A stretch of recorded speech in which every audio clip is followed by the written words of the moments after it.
Bom, vamos fazer um vídeo com cara de sono, porque já são 10h11, né? A maquiagem já era, vamos lá.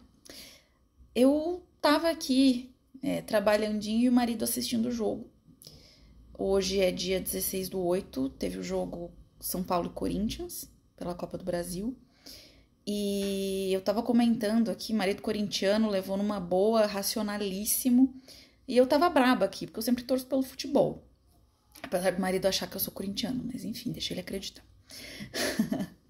E assim, eu tava falando pra ele que pra mim o Corinthians perdeu o jogo na hora que ninguém protegeu os jogadores. A gente sempre fala pros nossos alunos não ficarem em lugares onde eles precisam sobreviver, onde eles têm que se adequar ao ambiente, onde ninguém defende o lado deles. Por que eu digo, faço esse paralelo em relação ao jogador de futebol? O jogador de futebol também é um profissional. E eles têm ambientes de trabalho que são diferentes. Por exemplo, uma hora é o campo de jogo, outra hora é o campo de treinamento, enfim, fora as questões de marketing, uso de imagem, etc. E ali eles sofreram um atentado, né? A torcida rival jogou pedras contra o ônibus deles e isso provoca um trauma emocional em qualquer pessoa, porque você vai estar ali lutando pela sua sobrevivência. Qualquer momento que você passa uma emoção forte demais, que coloca a sua vida em risco, isso provoca um trauma, especialmente se isso é vivido em solidão. Então, naquele momento ali, os jogadores estavam expostos a uma situação traumática, com potencial de atingir eles emocionalmente. E assim, em questão de meia hora, eles tinham que entrar em campo e fazer o trabalho deles como se nada tivesse acontecido. Isso não é possível, isso não é humanamente possível. E aí houve ali no início do jogo uma oportunidade de os dirigentes ou a comissão técnica entrarem em contato com o juiz, oficializar um pedido de postergação ali do início do jogo, para que eles tivessem o tempo suficiente para terminar o aquecimento e se recompor, etc e tal. Eles pegaram ali o horário bem de 6 e pouco de rush na cidade de São Paulo, que volta e meia, hoje eu não olhei os dados, mas volta e meia está com cerca de 1.000 quilômetros de engarrafamento. Então eles tiveram um trecho de 3 quilômetros que demorou cerca de 1 hora para ser feito. Então não foi uma negligência assim, não, o time deixou para sair de última hora. Foi uma situação extrema. A gente que pega o trânsito de São Paulo sabe o que é isso.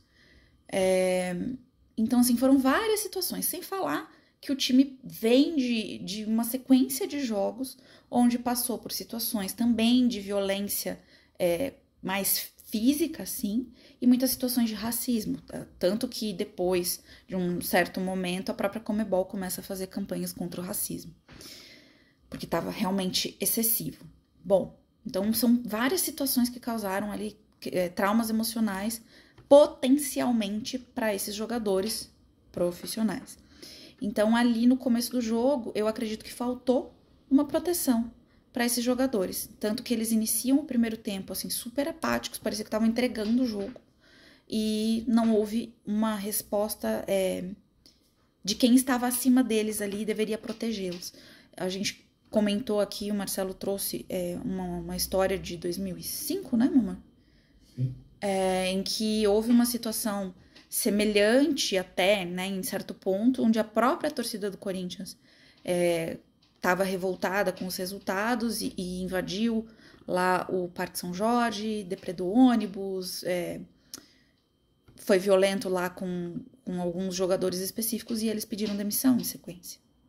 Então, são várias situações em que o irracional se sobressai e não tem ninguém numa hierarquia maior para proteger esse profissional. Então, se você tá numa situação onde ninguém protege você, traga essa situação que aconteceu hoje para fazer esse comparativo. Eu tô tendo que sobreviver? Eu tô tendo algum tipo de ameaça, seja moral ou física, no meu ambiente de trabalho? O que eu preciso fazer para que eu não precise mais ficar meramente sobrevivendo? Bom, é isso que eu queria comentar, que eu queria trazer de reflexão, né, que aconteceu nesse jogo. A gente entrou num papo muito legal aqui. Óbvio que isso aqui é só um resumo do que a gente falou. A gente falou muito mais coisas. Se a gente gravasse ao vivo, acho que seria até melhor. Espero que essa fala aqui minha possa contribuir com a tua carreira. Um abraço.